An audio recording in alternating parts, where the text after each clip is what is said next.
maling sa lamay ng patay.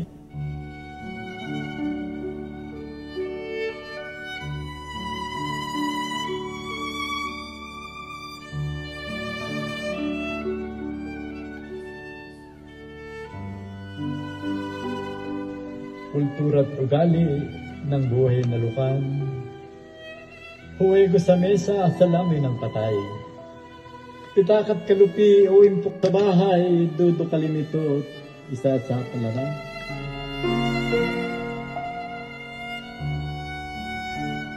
Sa ganyang minulat, matandang nauna, namamasid nating waring di maganda. Dahil sa ultimong paslit at bata pa, kita't natutuhan ng napakaaga.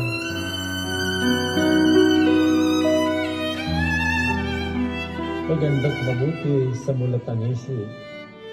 Kapag nananalo, biglang tatalilis.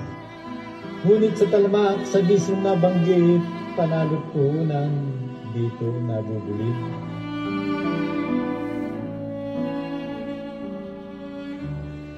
Anumang taguri